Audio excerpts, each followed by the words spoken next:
4, 3, 2, 1. And it's live.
This is Leicester Till I Die TV.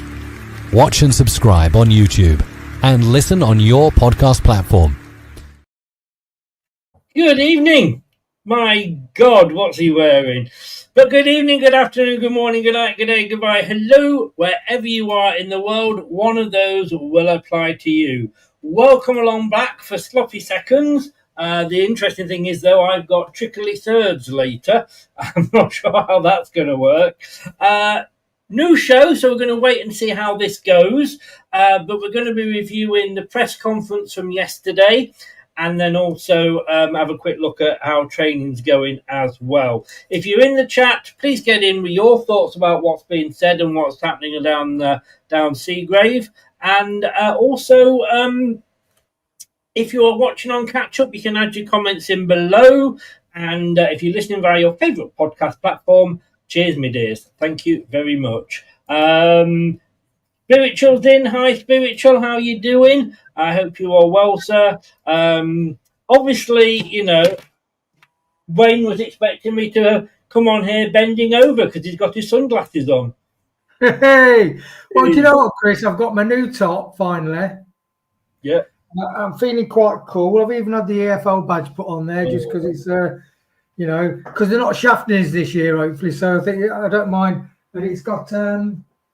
Well, who else would you have on? Exactly, Chris. Is a bright spark, so let's go for it. And, yeah, it matches the outfit, the black. It's black, Doesn't it? Well, if anybody watched the earlier show, which was like the 6 o'clock news show, which it's turning into, we were talking about a certain Casey McAteer joining Ipswich, so please do go and check that out.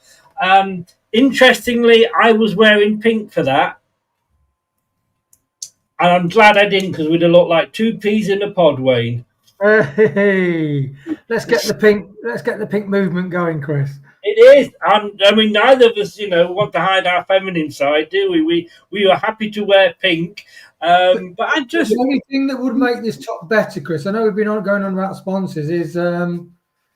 Indeed. That would look... If only I had an odd couple of million to spare. That would look good. I mean, are you going to rush back when we get a sponsor and get something, you know, put on the front?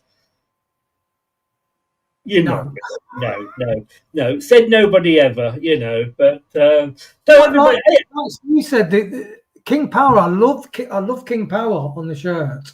Yeah, maybe that's because it's from, you know. But I just love that. It's a great. I like the type. The typeface on it. Yeah. Brilliant. I like. Yeah, the new logo is nice because even the old one with the K with the long bottom there on was nice. But of course, they're having their own troubles, King Power, so they probably haven't got a spare couple of million. You know. Look, thank you, Spiritual. He says, wonderful sponsor there. Get voting in the. I tell you what we should do. Let me just see. Maybe we should have a poll going. Second or third kit. No, just put in the comments. I can't be bothered to go in and start it up. This my kit. Just say Chris or Wayne, and we'll total them up at the end and see which kit you like better. I did buy the pink one, if I'm honest with you. but I wasn't going to buy the second kit. Then they brought it out. I kind of like it. Do you know what, Chris? That is lovely. That is. It's lovely. Thank you. But don't, I know I am. But and the colour scheme with your cap as well from Jim. Yes, indeed. Yeah, and of course, these are the colours from my favourite ever shirt, which was the two-tone blue and green one. It's those colours. But let's dive into this, shall we, Wayne? Casey McAteer has gone. So I think he is talking a bit about Casey McAteer. So you have to remember that this was yesterday, although that's when the news broke. But let's see, and we'll stop it as we go through to talk about it. But let's have a look what he's got to say. Hopefully you'll be able to hear this. Good to see you. Just wanted to start with the availability injuries at the club at the moment. Victor Christiansen, how is he doing? Have you got a kind of timeline on him yet? Yeah, the medical is working with him, so we are talking about several more weeks actually. The good thing is that he's already training individually but on the pitch at good level, and then we just need to follow up his progress during the next, as I said, few weeks. When we spoke last week, you said that Ricardo had been back out on the pitch as well. Wasn't in the squad last weekend. How is he doing? He's doing very well actually, because he's a very important player for us and club captain. He was very eager to come with the team, so he traveled with us to Preston to support the guys.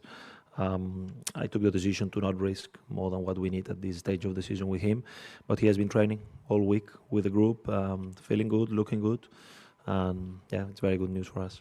And one of the other injuries. Let's just concentrate on those two at the moment. Interestingly, today I put up the news that Christensen is being linked with Nottingham Forest. But if he's out for at least another 2 weeks, that's going to take him past the deadline, isn't it, for transfers? I was talking, like I say, to Steve. We did discuss this on the news show. Would you let Christensen go? I mean, I know I don't want to start, if Manny's in, I don't want to start a row about, with Duck about Thomas or Christensen, but I'd sooner keep Thomas. Yeah, well, he's featured more, hasn't he, Chris? Through different managers, they fancied him more than Christensen, both. And he has been injured a fair bit. I think he's got his limitations, like other players have, but I think Thomas is more of a squad player. I don't think Christensen could play how Thomas did, advancing through the midfield in rotational forward play and even end up being on the inside right. I don't think Christensen could do that. I think he'd get lost.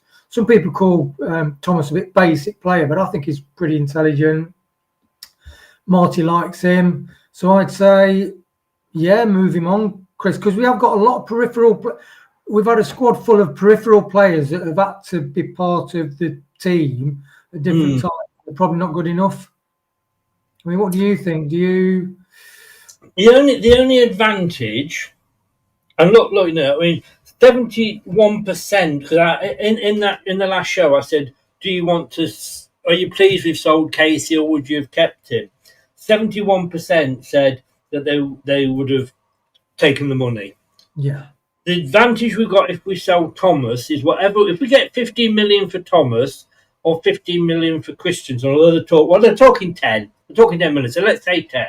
10 million for Thomas is pure profit. As it was for 12 million for McAteer was pure profit. That is the only advantage. If we're going on the skills, then I think I'd sooner keep Thomas. Yeah, and he's a set piece taker as well. Yeah, long throw. Yeah, long throw. He can. Some people say he can't play in the left of a back three, but I think he can. Yeah, I do. Does he? Yeah, it's whether Mavididi leaves him exposed, and that makes him look crap. Like people are leaving Justin exposed on the right side under Cooper, but I do think he's a good, manager.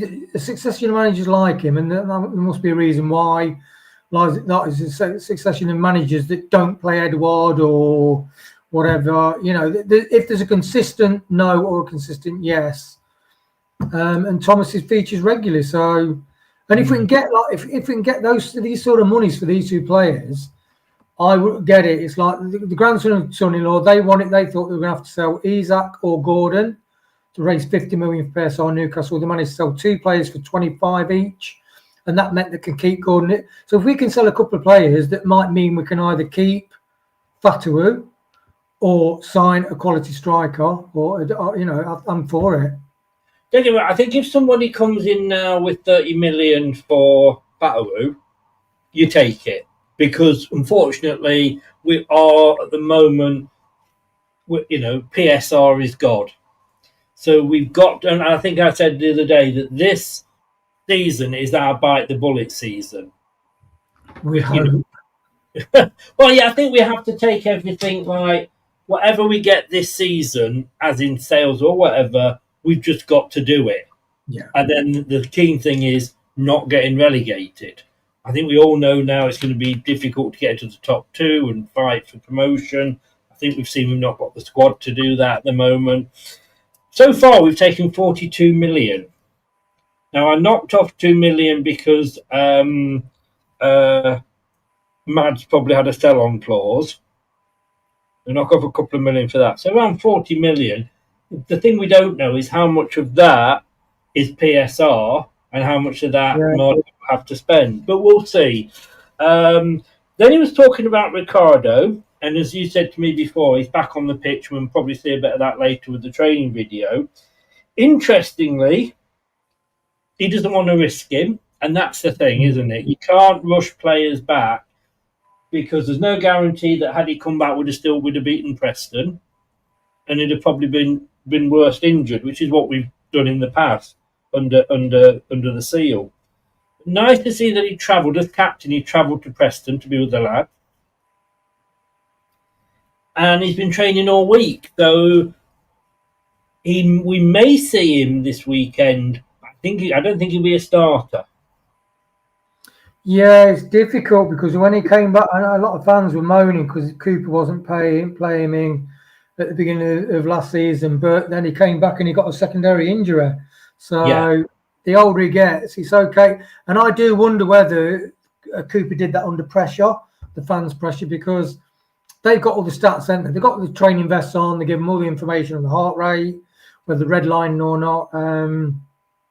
And they've got all sensors for the muscle strains and different things like that. So I think you've got to be careful, Ricky, because if you bring him back too soon and he injures again, then as you said before, Chris, he is turning to a sick note. So it'd be interesting to see whether he can make it stick and be fit for the remainder of this season. Yes. Yeah. Because fit is one of the first names on the team sheet, isn't it? He is indeed. Sorry, just bear with me a second. I'm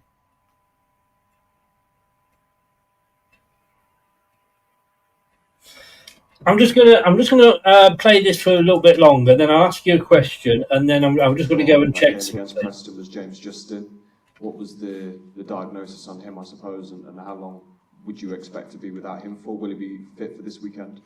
It was just a dead leg, a kick on his quad, and he was under a lot of pain.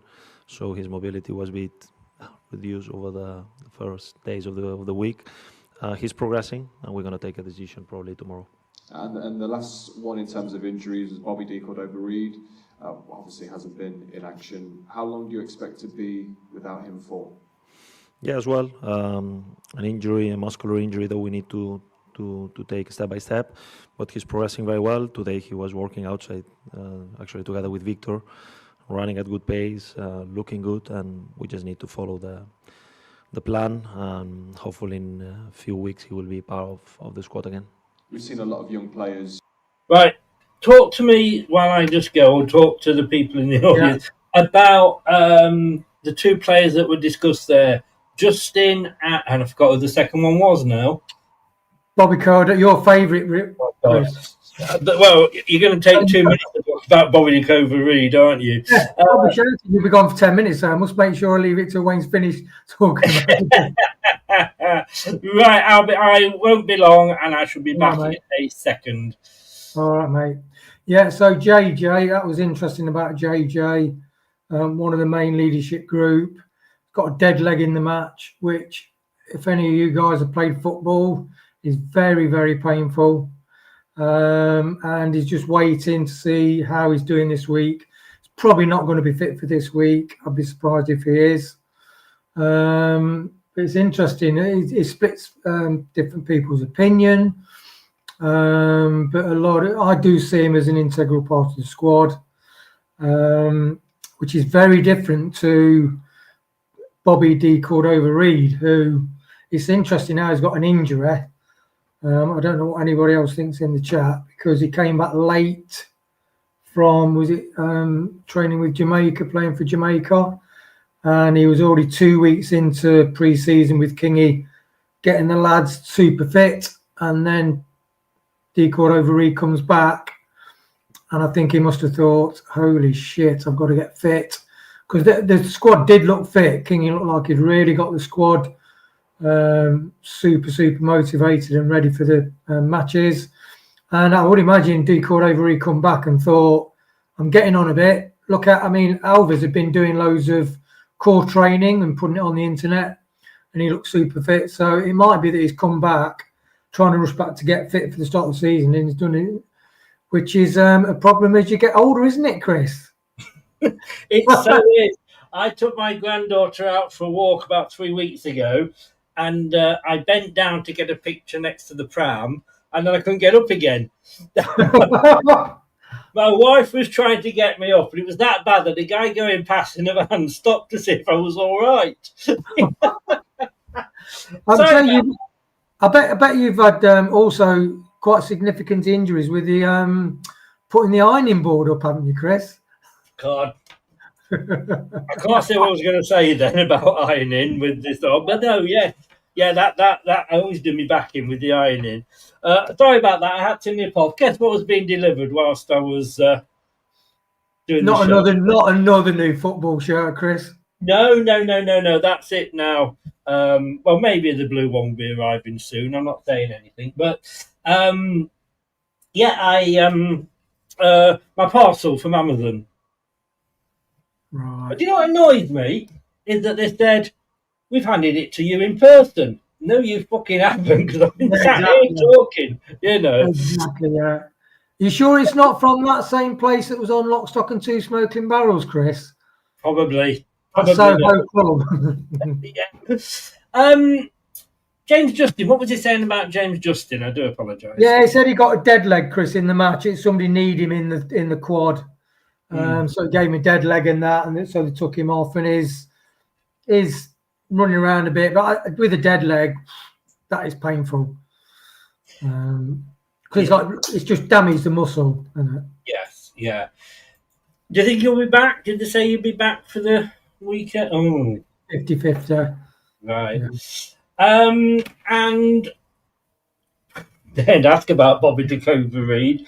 And I was talking to Steve about McAteer going, and he did actually say, tongue in cheek, I mean, he couldn't believe he was saying this. He said, we have got Marcel, and we've also got Bobby Cordova-Reid. And I went, oh my God, get him back.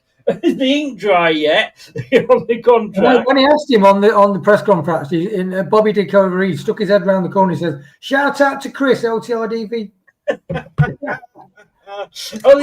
Chris, my man. He said, Chris, my man. I thought you were going to say that he stuck his head round the corner and went, I'm here. I'm not a figment of anyone's imagination. What did he say about everybody's favourite player, Bobby Cordova-Reid? He said he's he's just injured.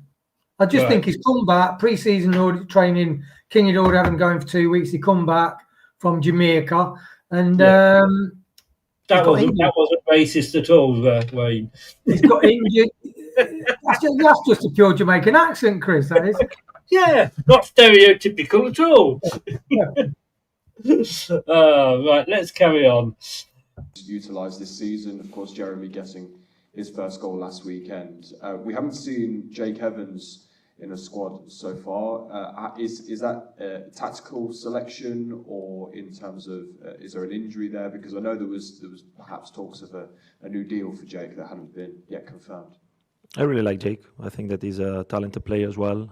The fact that not all the players that I like, or not all the players at the academy, will be in the 11 starting or in the squad every game, doesn't mean that we don't trust them. So it's just a process. Every player has their own process. With Jake, he did really well during the preseason, but as well we thought it could be. He's a player that is still very young, 16. We thought it would be beneficial for him as well to play some minutes with under 21s. He did really well last game against Liverpool, and today he was training with us, showing good things. And yeah, together with Jeremy, with Louis, with many other players, hopefully will be part of the future of this club. And just one final one in terms.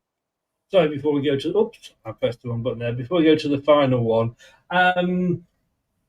I think this makes selling these players that, because I mean, McAteer, he's not a youngster. We're not selling a young player there. He's, early 20s now.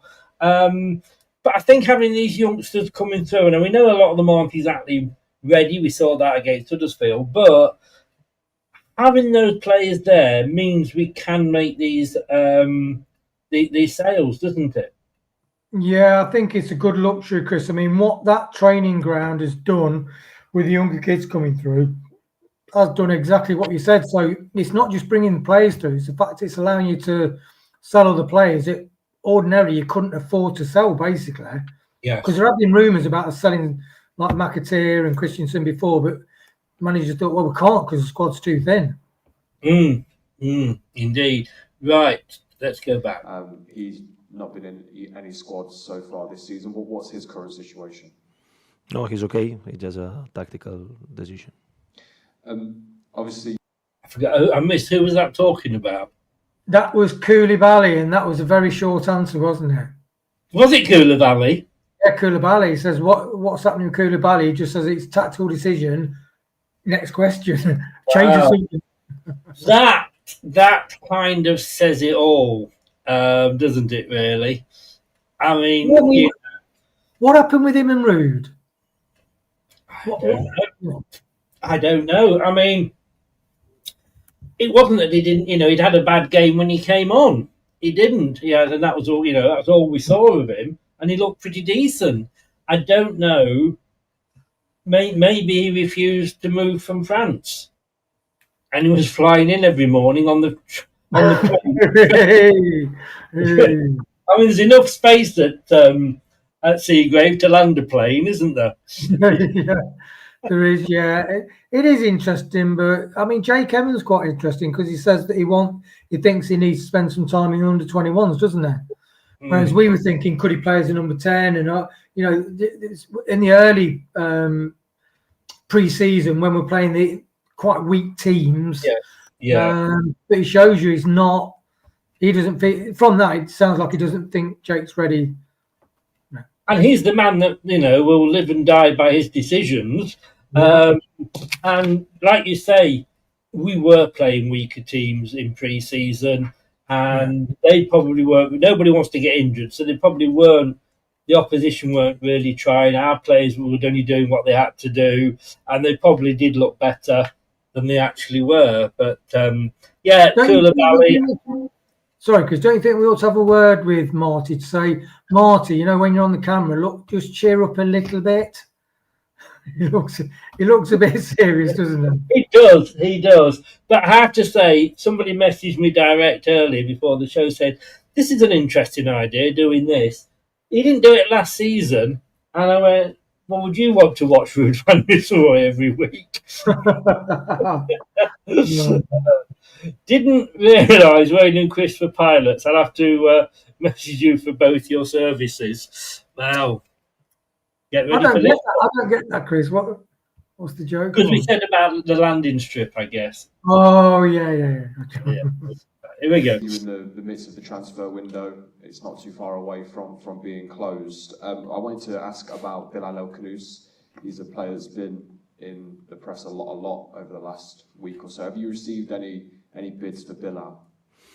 I think it's going to be a lot of speculation and a lot of rumors about our players because they are good players. So I'm not surprised. That's the reality of football at this stage of the window, especially. It's 10 days left, and I assume that it's going to be a lot of speculation. Reality is that Bilal is with us and is a very good player. So I think it's normal, just all this speculation. But obviously, you can understand I will not comment much on that. Have the club received any other bids for any of their players? At this moment of the window, it's always a lot of activity. So it may be, but again, the reality is that we as a club we need to do what we think is best for the future of the club. And as I said from day one, the target is to make sure that on September the 1st we have the squad that we want, we have the best squad possible, and that's the way we're working at the moment. Interesting. We know we want to hold on to Bilal, but again, 32 million, that would give us like a 72 million pound pot of income that we've had. And as Steve kept saying, and it's very true, it's all about the club, not about about individual players. As much as we love them, it is. I'd sooner have a club next season, even without these good players, and not have a club that's relegated because we've been given a huge point deduction. Yeah, and I do think they've already thrashed it out, Chris. I think we're just doing, as you say, what we need to do. And yeah, I think we've built with. I mean, if we end up with that much money, because did you ask Rob? And Rob says he said about 50 million. Is that, I think, the kind of figure that people are saying? I don't remember now, but that sounds a lot when you say it, doesn't it? Yeah. So then, if we get that money, then I think, well, we have got some money to spend. Because we can probably only sign 2 players, unless we get players on loan, we can probably only sign 1, maybe 2. Yes, yeah. I mean, we're not even at that 50 million yet. No. And Bilal looks like the one that we're going to sell. Nobody's going to come in for Takova Reid, let's be honest with you, or AU. And as Jay said there, as Jay says there, even if they go, we can build a brighter future. It's surely worth it. 100%, Jay. I just worry about the critics. Like when Maddison went, we did struggle to build attacks, didn't we? We came a little bit static. And I think if Bilal goes, a lot of fans are worried that with although his stats are not brilliant, if Bilal goes, who are going to get to progress the ball through and pass? And You're right. But I don't think we'll go down, whatever. We might only stay up by the skin of our teeth if it's a huge points deduction. But if you are the EFL now and you're looking, you say, well, you've sold a very high wage earner in Cody. You've sold a very experienced member of your team in Ndidi. You've sold one of your brighter prospects in Maddison. And you've just sold one of your homegrown talent academy players in McAteer. You've ticked 4 boxes there, Leicester City. We can't say that you're not trying to sort something out. Yeah, and also signed a keeper on a free. Yes, yeah. Yeah. So when you look at it, we're doing hopefully all the right things. Let's see if Owen has actually let him go and let somebody else have a go now. For that to happen, do you expect any further outgoings this week? Again, as I said, I think that we need to evaluate every situation.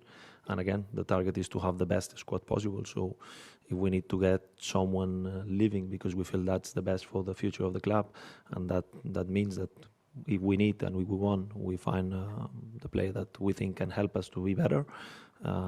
We'll see if it will happen. But again, it's just a speculation at the moment. When you speak to the recruitment staff, the director of football, do you get a sense that this is quite a difficult window for Leicester City at the moment? I've never been in an easy window in any club, in any country. All the windows have their own challenges. All the clubs have different challenges. It's always about trying to understand what is zoom out, understand the picture, and where we want, which areas do we want to get better. Where, as I said, day one, when we have a need, if we have a solution in-house, if we have a player from the academy, or we have even a player in the squad that can do the job that we think we're missing. And if not, then we're going to look at the market. But I guess that it's a bit of the same, always some challenging situations. Every club has different situations, but regular activity at this moment of the year. Do you think every other journalist is sat in that room going, "Fucking shut up, will you, Owen"? I mean, at the moment, it's the Owen and Martin show, isn't it? I mean, Yeah. but whoever seems to go first, in fairness to Owen, whoever seems to go first does always seem to get the most questions, doesn't it? So whether that's shared every week, so right, your turn to go first and ask half a dozen questions, I don't know. Let's see whether Owen asks the next question or. I know you won't want to comment on players or potential positions that you might be looking to strengthen between now and the end of the window, but do you have an idea of how many more players you would like to bring in certain areas? I know we've talked already about the squad being the size that it is. Do you have an idea of the business you would like to get done between now and the end of the window? I think that as a coach, as a manager, always you have a clear picture on what are your expectations and what do you really want. At the same time, I always say, for me, the players that are in my team are always the best in the world. That's the way I feel, and my job is to make sure that I get the best of all of them. And then, that's where my focus is, to try to prepare my next game with the players that I have at my disposal at the moment. Looking ahead to the game this weekend against Charlton, in the last away game there was a little bit of unrest. I think probably the best word between the players and the supporters. How do you view that situation at the moment? Well, I've been here only 2 hours, so it was obviously it's the second game of the season. It was a little bit like it came a little bit of a surprise for me. But I can understand, and I said before, I think the nature of being a fan, it's to have feelings and to have emotions for your club, and I understand. I was not happy at all. I respect that they were not happy. I think that's the way it must be. We need to celebrate victories, even if it's late minute, even if it's not playing our best football. A win is a win. And then, of course, as I said before, they won. I want them to feel proud when we play good, when we win football games, but as well when we don't get the result that we wanted, that they felt represented by us. I will try to do my best to make this connection stronger than what it is at the moment, to make sure that the fans understand that those players are trying, that I see them training, and I'm aware of the comments that, for instance, Abdo made in social media. I think we're just looking for this togetherness, that we need to try to reconnect with them, that they need to feel that we represent them and that we play for the badge. And from there, I can just promise that I will do my best to make sure that they feel proud. So obviously it was not pleasant to just after going down or in the last, after the game, all of us were disappointed. But again, we're going to try to work on it, and togetherness is always key for success. Welcome along today to the Owen and Marty show. Interestingly, he said about Fataru's social media post, I think as an ex-manager myself, sometimes you only have to say these things in public like that. He's not condoning it and he's not commending it. He's just saying, I know, I saw it. And I think that's enough. And I think if you are, it's been spoken to, I am sure, privately. And if that's the way that Marty does it, I'm happy, because that's the way it should be done. But yes, it was. I found that bit quite interesting. It's like you're saying, I'm aware of the situation. But it's interesting, the dance that Owen does with him, with regards to really wanting to ask him more pointed questions, but he skirts around asking the really meaty questions. Because I wanted Owen to ask him, when he mentioned about Fataru, one thing I wanted to mention is some of the fans have mentioned about Winks walking off at the end of the match. But I know the briefed on what they can ask, aren't they, before often. They shouldn't be, though, should they? They are screened, Chris, before. I think somebody said they are screened. I would imagine so. I don't think they should be, because let's be honest with you, this does not go out live, although it might go out live on Sky, I don't know, but it can be edited, can't it? You know, these questions can be edited out. I mean, maybe it was screened after the ostrich gate. Yeah. It's going to be interesting what he does with Winks, actually. Fatawu, I mean, all that fallout, what a load of bollocks. What a load of, you know, for somebody to come out and actually say something and own something, and some fans take it away, where you got Winks doing the complete opposite, and he's supposed to be the leader. You know, not 21. How old's Fatawu? 21, 22? Something like Winks, that. you know, I mean, what would you do if your main sales team leader acted like Winks? Well, let me say this. Well, your head must be in the sand. Is your head in the sand? It's not so. Are you flexible enough to get your head in the sand? My suspicion would be no. I say no more. Say no more. No, because it is. Like I say, it's like it's a team. But again, I wouldn't want to tell somebody off in front of everybody else. No. You know, and the best managers don't do that. The best managers, and I've had managers that have said things to me in front of the team, and I've had to, literally said afterwards, "Can I have a word with you?" And like, please don't do that again. Because you won't, what's going to happen. So yeah, you take them aside and you say things. And like I say with that Fatawu thing, even we don't know whether he was accepting of that. I mean, I look at that and go, fair play, Abdul. You've said that. You've said a lot of maybe what the fans were thinking that weren't booing. But he's put the players' point over. And it was only what Bill Shankly said all those years ago. Don't support us when we win if you can't support us when we draw or lose. And that's a manager saying that, So fair play. And Scott, you'd be amazed where I can get my head. How do you think is the best way to have that togetherness and build that togetherness that you talk about there? There are always different ways. Obviously, win football games always help, and that's at the end the ultimate target.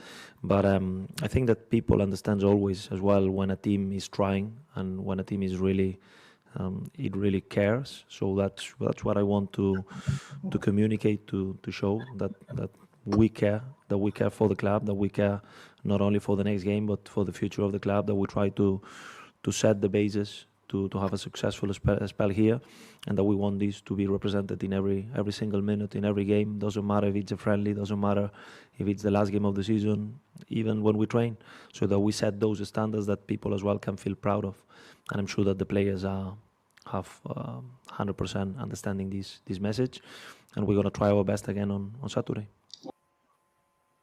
Let's play a little game. Does Owen ask another question, or does he not ask another question? I'm going to say, yes, he does. Probably, Chris. Probably. Look at the way he's looking. I watched it, and I think he does. And I watched it about 5 days ago. So, soon on the day it came out. So I'd say yes. Let's go for yes, Chris. So let me just say, how long have you had crystal balls? Oh, since birth. Have you? Not just when your girlfriend comes down for the weekend. No, because you said you saw this about 5 days ago. I think it only came out yesterday. Yeah, I know. As soon as I said that, I thought, can you? Yeah, I know. Yeah, Chris is not going to let that one go. No, you're sat there thinking, I hope we didn't pick up on that. Anyway, so it's over to Owen. What do you make of Charlton and the job that Nathan Jones is doing there? Yeah, brilliant. They did really well last season to promote, and obviously it's a historical club. That I think it's good news for football that they are back to a league like Championship. So I expect a good atmosphere there. We know how intense are his teams, and in that sense, it will be another important test on how we understand what is required as well to compete in this league. And obviously the main thing for me and for us is to impose through our style, through our strengths, but as well be capable to compete on some situations that in championship are important. Marty, thank you very much. Best of luck this weekend. Thank you. Thank you. Whee! Get in, Chris. We are over halfway to this scheduled part of the interview. Scott says, does Owen ask another question? Will this be about Monga? Will Wayne's ears prick up? Do you know that he must be thinking, especially if you're winning, they must love doing the press conferences. If you're losing, he's probably thinking, get this over with. To be quite honest with you, I don't give a shit. And I do like the opposition show that we do. Again, but I don't really give a shit what he thinks about Charlton. You know. But anyway. And does he prefer Bobby or Jack? That's the question. They've got Charlton. I mean, hey, get it. You didn't pick on that all straight away, did you? I didn't. Right, here we go. Thanks, Owen. It's Colin from EMC. Hi there, I'm at the back here.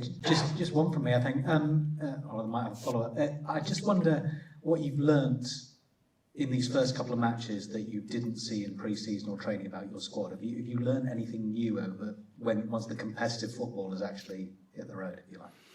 I learn every day, and that's my job to learn from them as well. Obviously, it was a very important moment when I arrived to the club and we went to Austria, so we spent 10, 12 days all together. But at the same time, probably in the last 5-6 days, I learned a lot about the team, about my players. I'm a slow learner, but I'm trying to use all what I've seen, what I experienced over the last days, to make sure that we are better as a team. So it's always a process when a new manager comes in. I think now it's my 5th week, perhaps, in here, so it's not much time, but doesn't matter. Time in football, no one waits for you, so we need to make sure that we are competitive and that we grow every day, and that's what we're trying to do in the trainings. So for me, it's very important, the identity that we have as a team, that we are this team that wants to attack, that wants to regain the ball quick, that wants to not speculate, but after scoring one goal, try to chase the second. And this will hopefully never change. The better we do this, I'm sure that the fans will be more engaged, that the fans will feel more proud about it. But learning every day. I have to say, Marty, that he has been reading Wayne's Guide to Answering Questions without answering questions. What have you learned? And then he went off completely. Yeah. I'm looking, thinking, hang on, Wayne's lips aren't moving, but this is Wayne talking. But you forget, all serious, all joking aside, 5 weeks he's been there. Now, normally, that is the summer break for most managers, isn't it? Yeah, well, basically, he started a month later than Enzo started. Almost to the day. I mean, that is massive. Yes. And it's interesting. So a few things I learned, I write them down thinking, yeah, what helps the team spirit, yeah, it's helpful if you win. Right, that's really important. I didn't know that. If you win, it helps team spirit. But it also... No shit, Sherlock. I know. It also sounds like Manuel from Fawlty Towers. I learn. But he also said that Jamaican and Spanish accent. Is there no start to your talent? No, he's Siberian hamster. But he also said, Chris, one thing I'm surprised at, he said, I'm a slow learner. He says, I'm a slow learner. Yes. I think we will allow him the fact that English isn't his first language. I think I know what he was meaning, was that, you know, he watches slowly and he picks everything up where if you're doing something quick. But yeah, it didn't sound good, did it?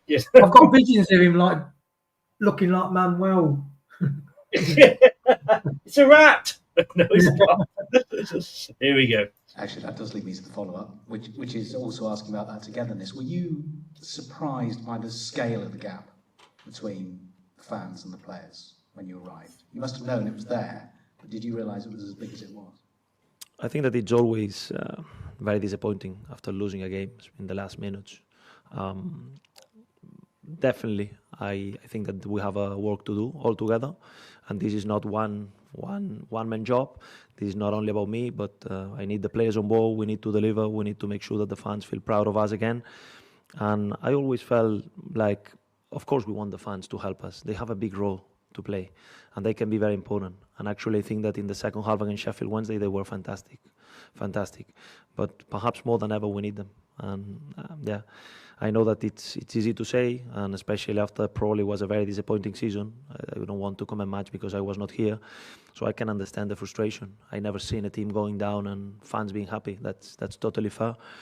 But at the same time, I'm sure that they will understand how much we need them.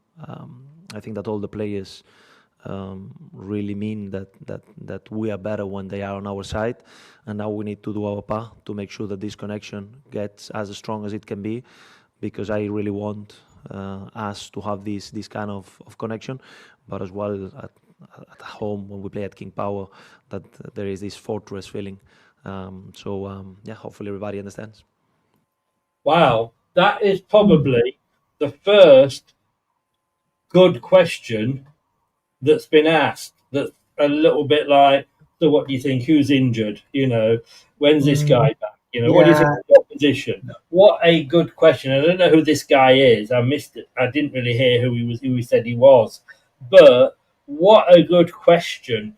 Were you surprised by the disconnect between the fans and the players stroke club? And I think he handled it very well. What a brilliant way to ask that question as well. Not a personal attack. It's just really good. And Martin's response was good. He's basically saying, look, things are a bit of a mess here, aren't they? Yeah. In so many words, which they are. It's interesting how he sorts the older players out. Can he bring the younger players out? And he does. I mean, he's got a big job on. I think he's realising, okay, this is serious. No, I think he has. Right, let's go on a little bit. Thanks, Colin. Zayn, anything for you? Yeah, that's okay. Hi, Marty. Zayn from ITV. Obviously, Jeremy Munger has caught the attention. There was reports in Spanish newspapers over the last couple of days that he's caught the attention of Real Madrid and Barcelona and that sort of thing. Just how good can he be and how important could he be for you this season? And is he that good? Well, first of all, I'm very happy with Jess. He's a very nice boy. He's humble, and it's something that at this age is very important because Jess? Yeah, Jess. Yeah. Jess, Mark wants you. Come on over, Mark. There we go. Wants to learn, he wants to improve, and he's got feet on the ground. So my daily conversations with him, the way I see him training, he's calm. He's aware that it was his first goal, hopefully many for Leicester, and we're gonna try to help him to develop, to show all his talent that is big, but we need to go step by step. There's a lot of cases of players that there's a lot of promises, a lot of talks when they were young, and then perhaps they didn't achieve the career that they could. We're going to try to help him to understand that this is not easy, and perhaps one of the biggest challenges in professional football is not to arrive, but to stay, but to keep progressing. And I think he's got what is needed, because there is definitely quality in him. He's humble, as I said, and I think he has good people around him, which is important. So we're going to try to help him to be the player that he can be, and yeah, hopefully he's going to help us much more in the next games. Sorry, I had to nip off then. I was the Seagulls came back. I had to go and shoot them away. What's happening with that eagle, Chris? Is it doing its job? Is it buggery? I'm going to bring it in. The problem is that the season's over. So now we're just down to the normal fact that we live at the seaside, so the Seagulls are about. September they'll all be gone until sort of next May. So I'll have to bring it inside, but no, it's not working. It's not working. Don't forget, guys, which shirt do you prefer? The blue or green? Or the pink? Let us know. Right. Let's go back. And if I can ask another question, obviously Leicester have kind of struggled a little bit so far on the road. Going into the weekend, what What are you expecting to change, and how are you hoping that you can, like you mentioned, kind of learn from the last few games into this one? I think that no one will expect that this will be easy. I said that from day one. That's the nature of championship. That's the nature of football. Doesn't matter which division you are. It's never easy to try to be at the top, to be challenging for going up again. And I said from day one, we need to be aware about how difficult will be the journey. I'm ready for that. I'm aware of it. And at the same time, I think that it's about building a sustainable, not only present, but future for the club, in the way that we build identity, on how we want to play, on what kind of football team do we want to be.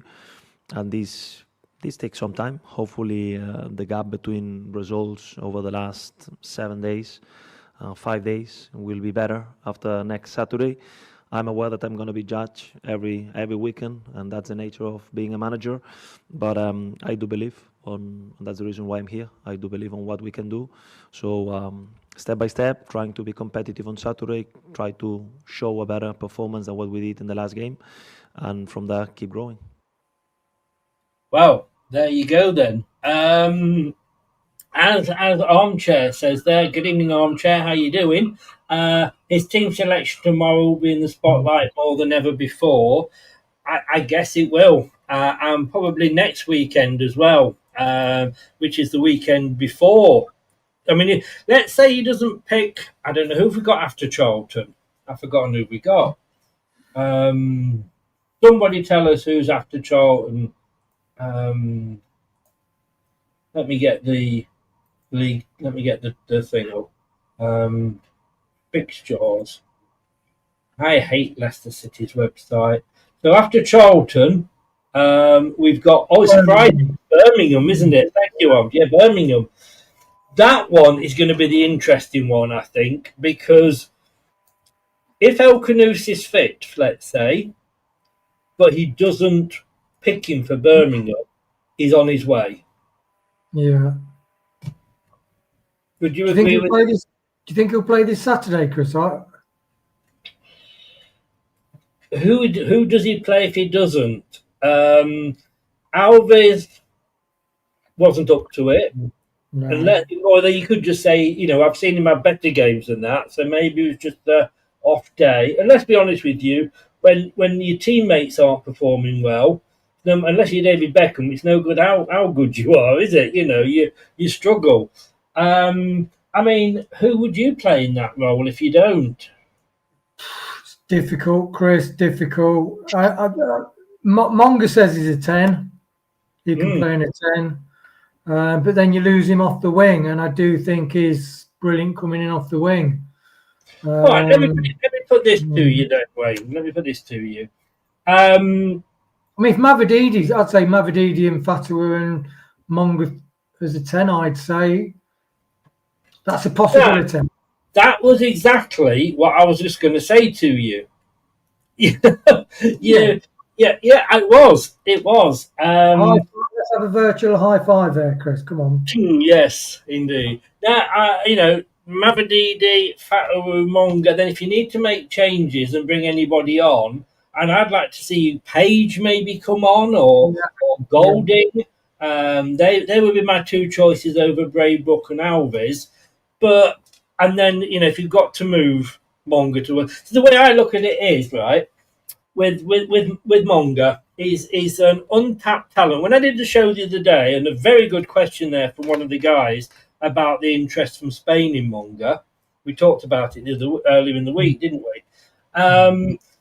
Is that when you're playing him down the one side, that player gets used to him.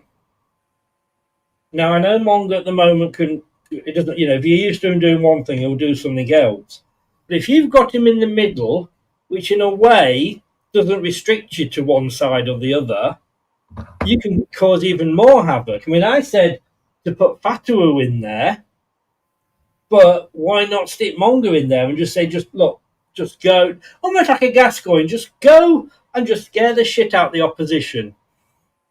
Yeah, I think he could play as a 10, Chris, because the way he took his goal, he cut inside. He can pass the ball to somebody. He can cut inside. He can score with both feet. Yes. He's just brilliant. He's completely mobile, completely fluid on both feet. He's got all the tricks. He knows how to shield the ball. He will score goals if you play him as a 10. He's like anything. You will lose something from the width, but I'd say we'd be strong with Mavididi, who I don't really rate. Let's see whether he proves himself this season in the Championship, but I would rather play those two, Louis Page, and have somebody like a Skip or Samari behind Louis Page. That's what I would personally choose. Don't mention those names. The ideal one was Ndidi, but he's gone. He has. Now, all right, let me put this to you then. Let's say Ricardo is fit. But no, all right, then let me take it back a step then. It might be too soon for him. Let's say Justin's fit, because Justin has been training all week, hasn't he? So, and I can't believe I'm about to say this, but let's put James Justin on the right back and Thomas at left back. Or even Aluko at right back, because he can play either side. Now I hear you say, what the hell are you going to do with Hamza? I'll tell you what we do with Hamza. We drop Sumare, we drop Skip, and we stick Winks and Hamza in those two places. Yeah, it's just a question mark over Winks' head, where his head is, and if his head's not in the right place, will he give you that on the pitch? But that's a good call for Hamza, Chris. Like Armchair Jockey said about Alves, Braybrook, I watched him in the under-21s against Liverpool. Although we scored 4-2, they're all Liverpool's under-21 defence was woeful. Yeah. Comedy of errors. But Alves, Braybrook in the reserves, he looks really small. So in the Championship, I think he'd struggle.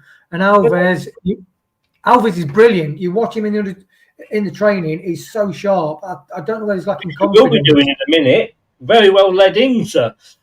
We will be watching training in a second. But what is there anything about Sumare that wouldn't be bettered by putting Hamza in place of him? I'd say have Hamza, get rid of Sumare.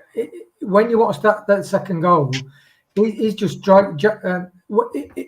when you go to a match and you watch him play, he's just a very static person. Very, very static. The same as Skip is quite static. At least Winks, when he's on it, he does run around. He runs around to get into space to get the pass, and he runs around to lay the passes in between opposition players. Whereas Skip and Sumare are very, very static. If you go to a live match, you spend 5 minutes watching them. It's like, how are you paid the amount of money you're paid? Good point. Good point indeed. Right. As Armchair agrees with me there, at the cut of that man's jib, at last, Hamza in his natural position. Exactly. And those two shithouses whose name begins with the same letter as shithouses, get rid of them, All right, I get what you're saying about Winks, but could we not stick a Golding in there? I don't know, is he a defensive or attacking midfielder? But I think, look, if Chowdhury's fit, I think he starts anyway. But I'd say Chowdhury's great in that position. Just tell him not to set foot in the penalty box. Yes. Just basically, you put it in and you say, Hamza, come here. Come here. Nobody passes. Hey. On this day, nobody passes. And look, I can remember watching him, I think it might have been Fiorentina. He got taken out, got straight back up, and was running back at the defence trying to help his mates out, so... But, his fighting and competitive spirit is exceptional. Yes. But in our penalty box... Yes, it does. Although, let's not forget, in our penalty box, he made 3 amazing defensive saves. One with his left, one with his right, one with his header. So, right, let's put this up. We can talk over it, but we'll have a look and see what we think of the training video. Prashant agrees with you there. Chowdhury just scored a goal, Chris. Yeah, well, put him up front then. And why not, Then again, in all the pre-season training, Daka was banging them in and that when he comes to play on the pitch, and that we go. it's a psychological thing, I think. Oh look, Tom with the cold balls is in. Hiya, Tom, mate. How you doing? Training prep has now started. I've been miserable today about football losing Casey, and I get we need the money, but I'm very concerned about what we might be left with come September the 1st. Cheer up, me lads. I've not been. I'm looking at it, as I said earlier, and I don't know if you saw the show I did earlier with Steve. Was financially, it's brilliant for us, and also no one player is bigger than the club. Like I said, if somebody comes in afterwards and says, "Look, here's 40 million," I'd say take him. Yeah, the thing is, as well, Charlton, they've got a really good striker up front. The guy called up O'Shea. Yeah. His first name Rick. Well, maybe.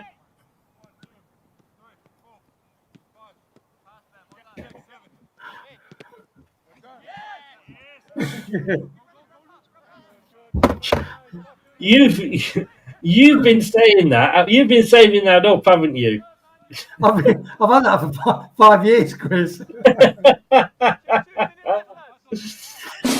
You are the weakest link. Goodbye. Oh my God! Where did you dig that one up from? It's like when the fans wanted Brendan Rodgers to clear off, and got the stadium announcer to say birthday request for Brendan out. Brendan out. Did he? Oh, that joke. Yeah, go on. No, it was actually. He actually announced it. Did he? Yeah. Wow. I mean, when you're looking at it here, I mean, if Daka can score in that goal, why can't he score in the fucking big one we have on the pitch at the weekends? I am worried that come Birmingham, we're going to get stuffed. Well, the thing is, Charlton, I mean, they've drawn one. They've won in the cup, Stevenage, and they've won one and drawn one. They're not lost this season. No, you're right. Yeah. And they've got a really good player who's had his debut last match, and he's playing up front, either on the wing, and he's a really good player. And if we don't win that game, we could end up with like 3 losses, a win and a draw. You know what I mean? Really, quite bleak. Anyway, you're supposed to be cheering Tom up. I don't think anything we could say could possibly cheer Tom up today. If I'm honest with you. Yeah, it's good money, I won't deny that, but I'm just being miserable about the state of the game, honestly, as I'd have loved to have kept him over Vesti, Tamari, Wink, Skip, etc. None of them play on the wing, though.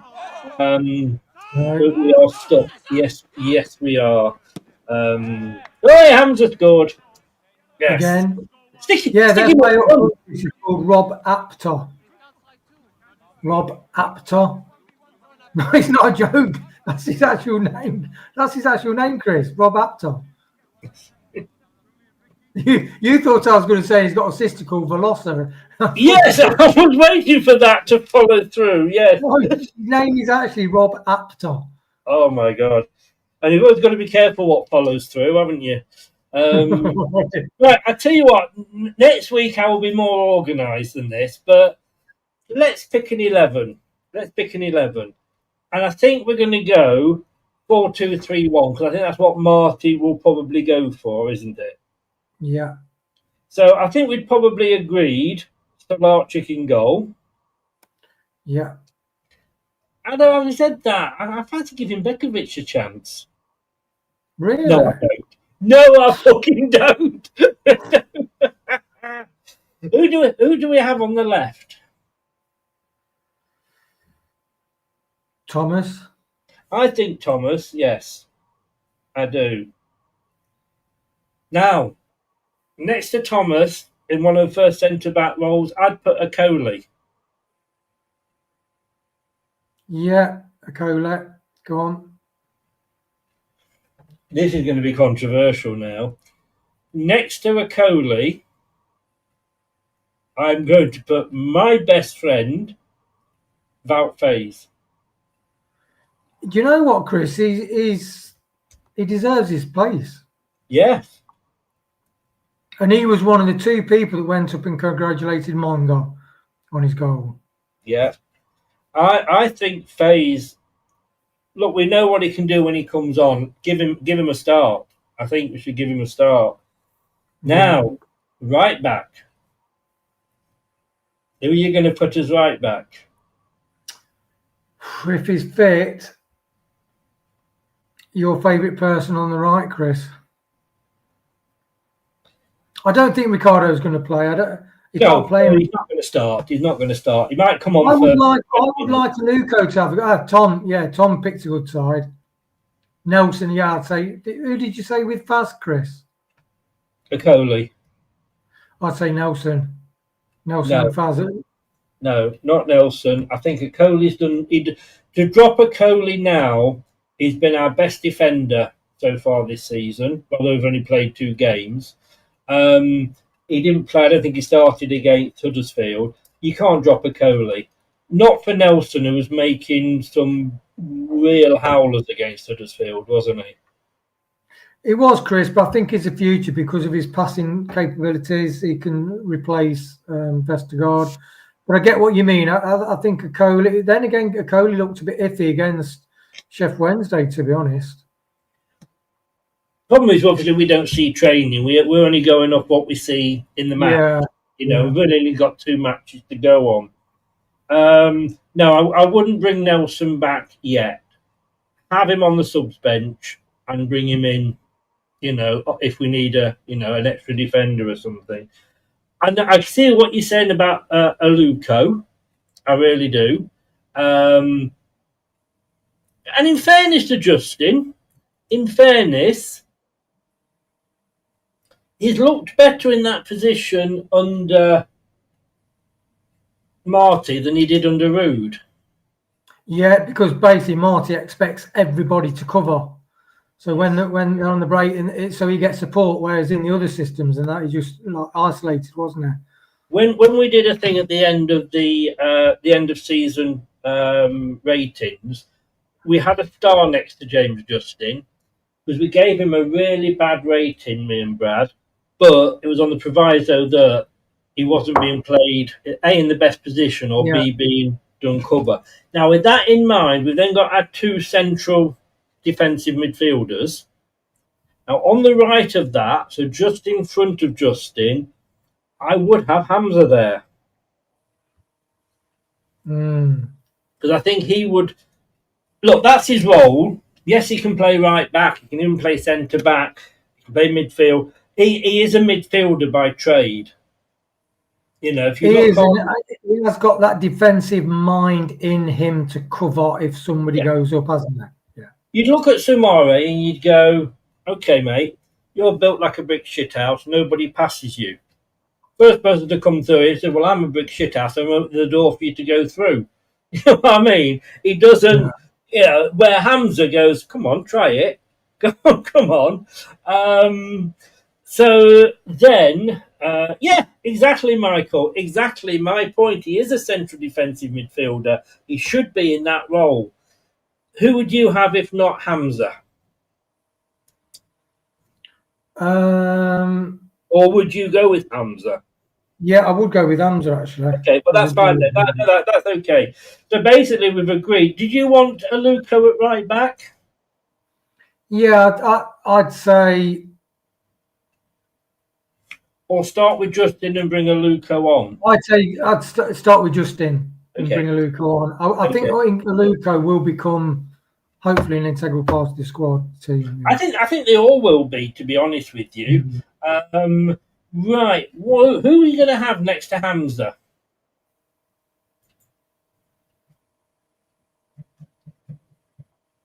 You're going to have somebody.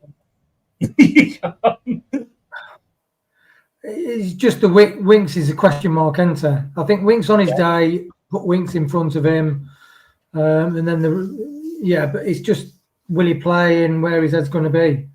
Yeah, I would like Louis Page, as Tom said. I would like to see Louis Page given the chance because he does run back and defend as well, but he does run. What it is I think he's got the passing, maybe not up to the scratch of Winks, but he's definitely got brilliant passing. But he also can drive forward with the ball, which Winks I don't think can do, and he's a lot more athletic than Winks. So I can see I say from the middle part of the season, if not before, Page will be a regular starter in our side. Do you want him as a defensive midfielder though? No, but I think he can play in front of Hamza. Have Hamza sitting in front. Let's have a look. His actual role is just central midfield. I'm going to agree with you there because I don't think Sumare, Winks, Skip. That's like saying pick your favourite rat. You wouldn't want any of them, would you? Do you know what I mean? No. Where Hamza, I think it would give Page that chance to go and support the attack. And I agree totally. You have Page there. Why not? He's done nothing wrong, you know. And that is a really. They're both tenacious, and also they're both very athletic. Yes. So when we because basically our 2 goals on the weekend, we got caught on the break, didn't we? Yeah. Because Marta plays a high pressing, pushing forward. The ball goes down. We let 2 goals in. Yeah. So far we've got Salarchik in goal, Justin Fraser, Coley, Thomas, and then Hamza and Page. So we're now looking at the 3 attacking midfielders, I guess you would call them. Do Fatawu and Mavididi, do they guarantee themselves? I think yes, definitely Fatawu. Mavididi, he's got to have a run, and let's see once and for all whether he can at least make it in the team in the championship. He should be getting 15 goals a season, shouldn't he? Yeah, and I know everybody was saying about how well Fatawu did in the championship season, but so did Mavididi. He had a very good championship season as well. He did, but the one thing I'd say about Fatawu is defensive qualities are a lot higher than Mavididi. Yeah. But yeah, Mavididi, it's going to be interesting. You wouldn't see, so you're going Fatawu and Mavididi? Yes. Now, would you sure you don't want to sort of drop Fatawu and bring Dakova Reed in? I know you want to, Chris, so you're just trying to get me to say it first, aren't you? You know me too well, mate. Is that called gaslighting, Chris? Is it something like that? It's called something. I'm not sure what it is. Right. Now, interestingly, and I'm going to say what we said earlier, I would like Monga in the middle there. I think El Kanusi's header has been turned. He didn't have a good game last time, and I don't want to get into a position where, like with Tielemans, we pick him because of who he is. But who would you have in that middle of Fatawu and Mavididi? I'd have Monga. I think if anybody's talking about Bilal, the club won't risk injuring him. No. That's why some players have not been played, haven't they? We're thinking, why aren't they in the team? And then they're moved. I just think as well, his head's not in the right space, Bilal, at the moment. And I'd love to see Monga in that free role of just running around and whatever. Yeah. Right. Who would you have up front? I mean, how you said about the midfield, that's exactly how we are up front. Look, IU's entitled to have an off game, isn't there? That's the bottom line. It's the first game he's really had a stinker. And maybe with Monga central, because I would imagine Monga intelligently could play good football with IU if he drops a little bit to pull the defence around. So I'd say Monga and IU up front. No, that's 2 up front. Monga's in the middle of the 3. Yeah, Monga's a 10, and because IU drops anyway, doesn't it? So then they'll swap around a bit. Well, I'm going to be controversial here. I would say Daka. Oh, yeah. I know. You agree with Tom? Tom said Daka. Yeah. Wow. Has Hill frozen over? Faze and Daka in the same team here. What's up with me? Ladies and gentlemen, you are watching the latest edition of Alien Body Takeover. I have been overtaken. My body's been taken over by a Coventry City fan. I just think, yes, Ayew's good, and I know I praise Ayew, and I said he was going to play a huge part for us this season. He'll probably be the main striker. Nobody's going to buy Daka if we do sell him if nobody sees him. And whenever he comes on, he's always starting. You know, we're always trying to catch the game at the moment, aren't we? We're trying to play catch up. He's shown a couple of bright spots. My thing is, what he's got is the speed. And that he can really, you know, when I'm seeing the goalkeeper being closed down, it's Daka. So let's go out with that. Rather than bringing him on when we're trying to catch up, let's start with Daka and let him run at the goalkeeper, you know, and, you know, he's got Fatu and Mavadidi. I mean, that's a very fast four up front, isn't it? It is. I just think Daka's got all the gear with no idea. That's the only thing, you know what I mean? Yeah. Well, I'm going to write Daka down for me. I'm just going to switch the light on. I think I need to just get some light on this. And I'm going to put Ayew down for you. Ayew for you. I'm a poet and I don't know it. You're about to put the light on, but I'm about to end the show. So let there be light. Is that going to be the Jesus Christ light behind you that lights up and hey? Yeah. But, so we're pretty much on the same sort of page there, aren't we? You and Tom are going to have a pre-match Daka party, are you? I think, yeah, we certainly are. We will. I can't think of anything to rhyme with Daka that would make sense, so I'll just say yes, we will. Tom, I've enjoyed this. This has been nice and different. No, that's a good point, actually. Sorry, before I go, I was going to let you go. Scott said, I will go a Poco up front. That is a very good shout. I didn't realise that a Poco was back. I thought he was still over with Laven. And he was a weird one. We bought him in with our money and sent him to Laven, which is fine if he's going out on loan, but he's been there like 3 seasons now. I forget who the manager was that actually bought him. Yeah. And I watched, somebody said, no, he's back. He's playing with the under-21s or whatever. So I went and I watched the game, and he got 2 goals. And I'll be honest with you, he looked on it. He did. He did look on it. He looked really hungry, actually, and really quick. I'm going to take Daka out, despite what I've said, and I'm going to put a Poco. I can't even pronounce his name. A Poco, whatever he's called. I'm going to put him in. Thank you, Scott. Well done. Would you agree with that, or do you still want to stick with Ayew? I think, yeah, I'd stick with Ayew, Chris. I think we've got to be careful blending youth with. Well, he's not that young a Poco, is he? Is that? How old is he? I think he's in his 20s.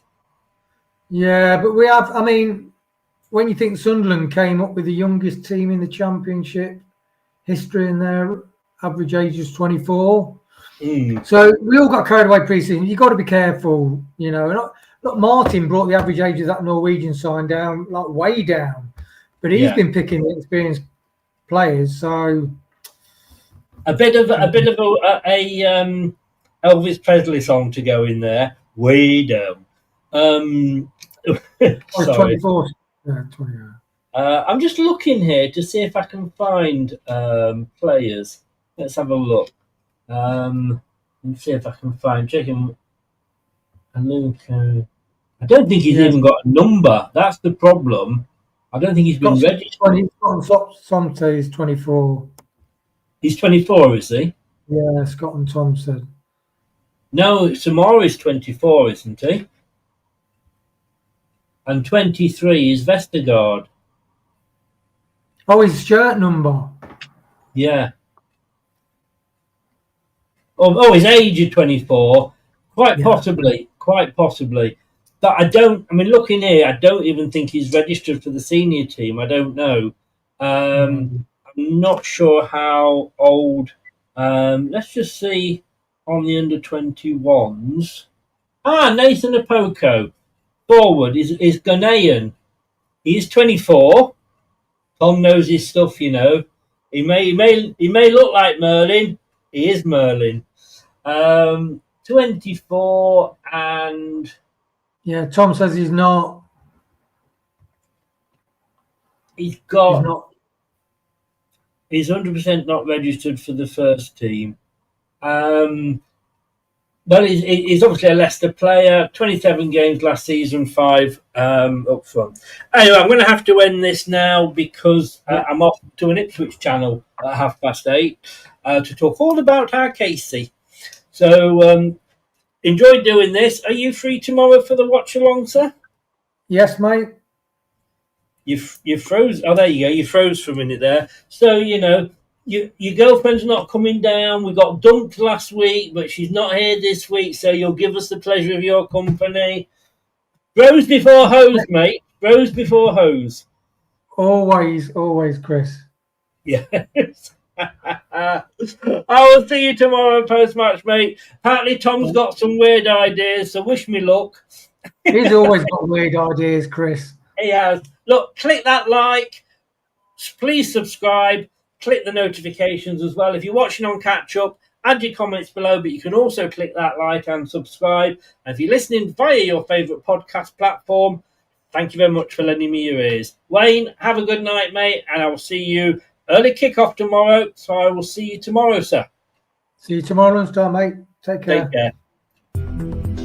Thanks for watching. These videos are tremendous. You better like them too, or I'll be back. This podcast is proud to be part of the TalkSport Fan Network. TalkSport. Powered by fans. That will conclude this evening's entertainment.